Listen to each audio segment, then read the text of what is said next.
Hello friends, myself Mahesh Kumar. Welcome again in my YouTube channel Eduphysical. देखिए बच्चों, हमने पीछे इलेक्ट्रोस्टैटिक की सीरीज चला रखी है, उसके हमने कुछ पार्ट्स कंप्लीट कर लिए हैं और नेक्स्ट पार्ट में आज हम फिर से नए टॉपिक के साथ, जो कि हमारा इलेक्ट्रिक फील्ड, और ये जो टॉपिक है बहुत ही इंपॉर्टेंट टॉपिक है इलेक्ट्रोस्टैटिक का। तो देखिए ध्यान से हम इसको पढ़ते हैं। Electric field, what is the electric field. देखिए फील्ड की हम बात करें तो आपने सुना ही होगा, बहुत ही अच्छी कहावत है कि गली में कुत्ता भी शेर होता है।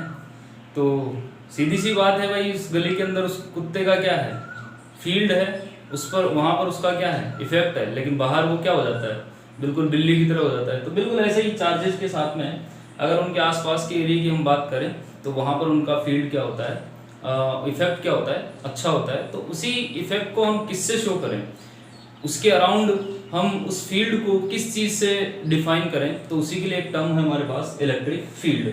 तो देखिए डेफिनेशन अब हम देखते हैं। डेफिनेशन मैंने लिखी हुई है, आप लोग पढ़ सकते हैं पॉज करके।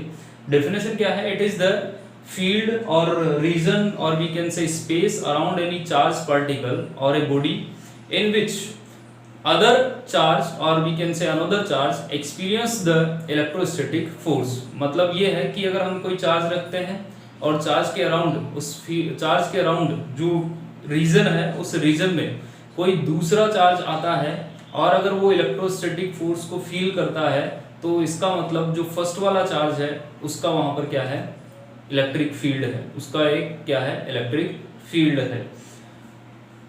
तो it is the region around charge particle or a charge body in which another charge experience the electrostatic force. जहां पर दूसरा चार्ज फोर्स को फील नहीं करेगा, इसका मतलब वहां पर इलेक्ट्रिक फील्ड प्रेजेंट नहीं है।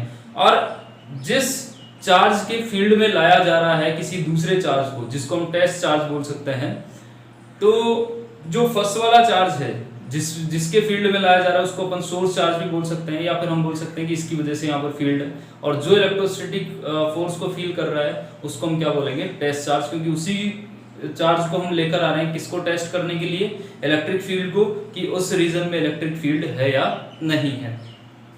तो बच्चों अब इस इलेक्ट्रिक फील्ड की जो एक रीजन है किसी चार्ज के अराउंड, उसकी इंटेंसिटी या फिर वो कितना इफेक्टिव है या फिर उसकी स्ट्रेंथ कितनी है, उस स्ट्रेंथ को हम डिफाइन करते हैं एक नई टर्म के साथ, जिसको अपन बोलते हैं इलेक्ट्रिक फील्ड इंटेंसिटी।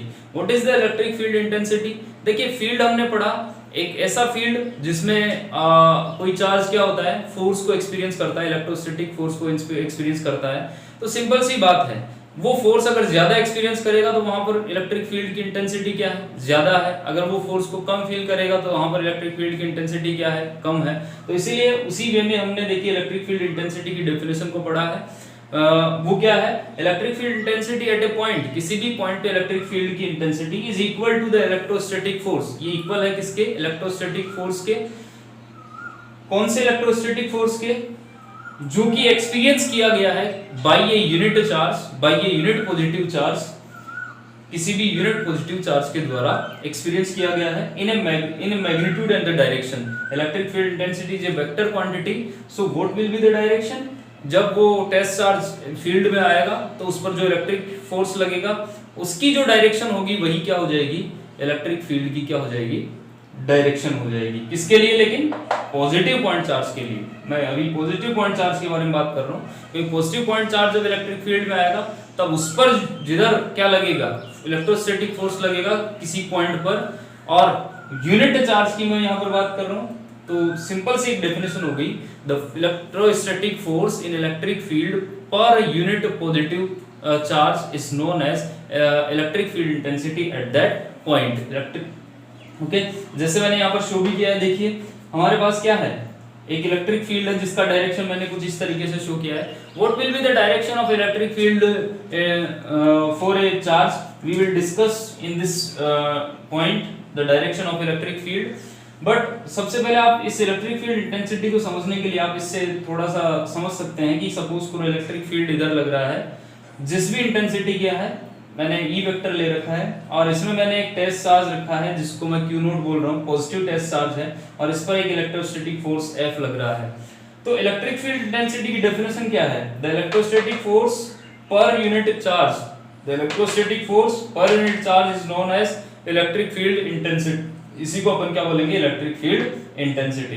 तो ये हो गई हमारी इलेक्ट्रिक फील्ड इंटेंसिटी। ठीक है बेटा, अब हम आते हैं किसके ऊपर, अब हमने एक नई क्वांटिटी पढ़ी है फिजिक्स के अंदर जिसको हम बोलते हैं इलेक्ट्रिक फील्ड इंटेंसिटी। तो हर एक फिजिकल क्वांटिटी का यूनिट होता है, डायमेंशन होता है। तो अब हम उन छोटी छोटी बातों के बारे में डिस्कशन कर लेते हैं।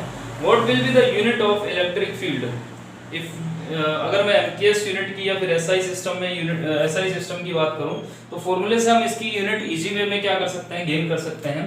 तो वो क्या हो जाएगी, फोर्स की यूनिट क्या है, न्यूटन, और चार्ज की यूनिट क्या है, कूलम। तो क्या हो जाएगी, न्यूटन पर कूलम। और इसकी एक और दूसरी यूनिट है जिसको आप वोल्ट पर मीटर भी बोल सकते हैं, वोल्ट पर मीटर। जब आप पोटेंशियल डिफरेंस और पोटेंशियल पढ़ लेंगे और relation between electric field and potential पढ़ लेंगे तब आप लोगों को ये यूनिट समझ में आ जाएगी कि इसको मैंने वोल्ट पर मीटर क्यों लिखा है। ये यूनिट हो गई। अब हम बात करते हैं किसकी, डायमेंशन की। तो डायमेंशन भी हम यूनिट से लिख सकते हैं।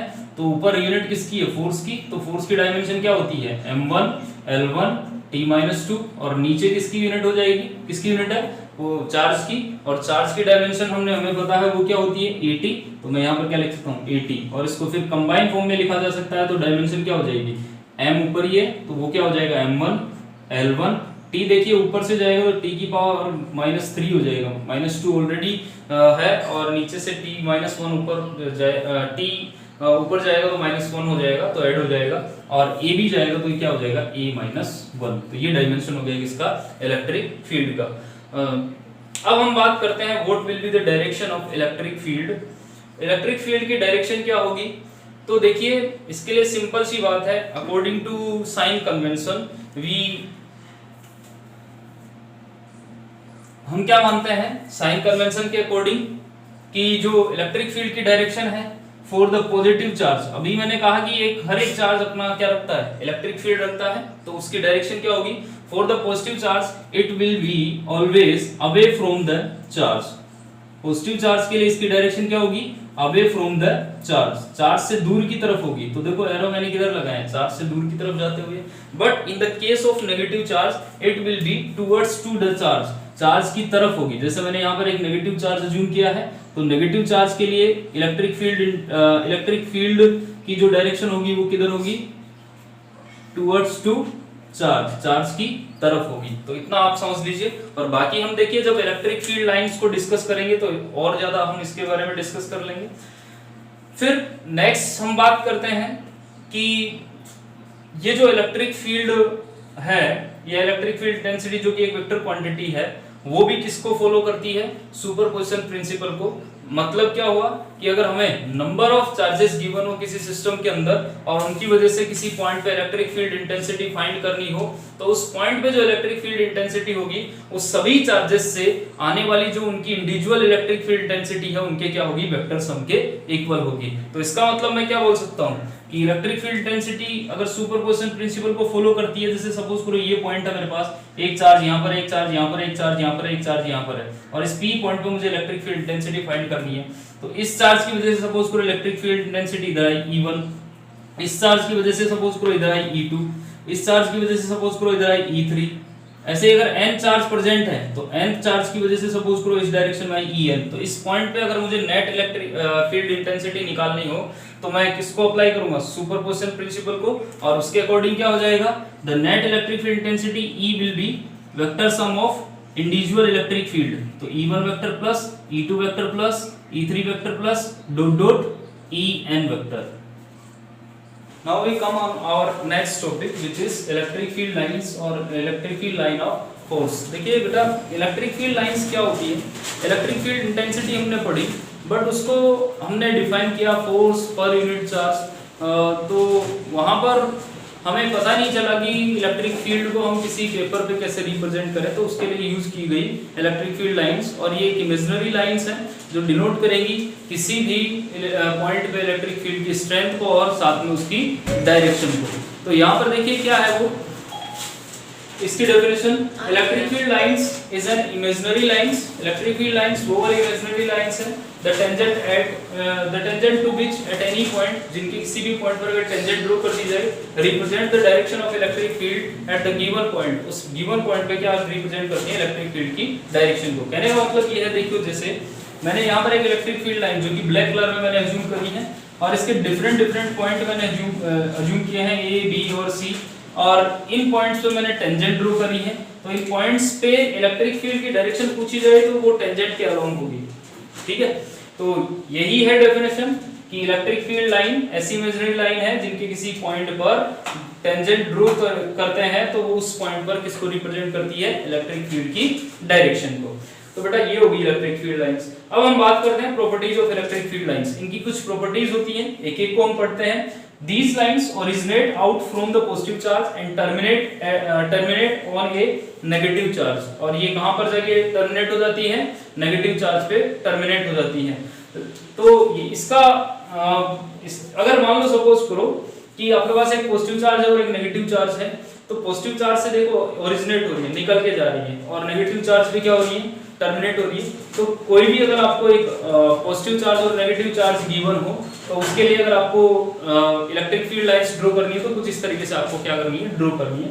और अगर डाइपोल गिवन हो तो उसके लिए भी इसी तरीके की इलेक्ट्रिक फील्ड लाइंस आएगी, क्योंकि पॉजिटिव से ओरिजिनेट होंगी और नेगेटिव पे क्या हो जाएंगी, टर्मिनेट हो जाएंगी। बट अगर क्या हो कि कोई आइसोलेटेड पॉजिटिव चार्ज हो, मतलब उसके आसपास कोई चार्ज नहीं हो, तब ये अगर पॉजिटिव है तो ओरिजिनेट तो होंगी पॉजिटिव चार्ज से ही, बट फिर जाएंगी कहाँ पे, तो हम ऐसा अज्यूम करते हैं कि ये पॉजिटिव से ओरिजिनेट हुई होगी और कहाँ पर, इन्फिनिटी पे जाके क्या हो गई होगी, टर्मिनेट हो गई होगी।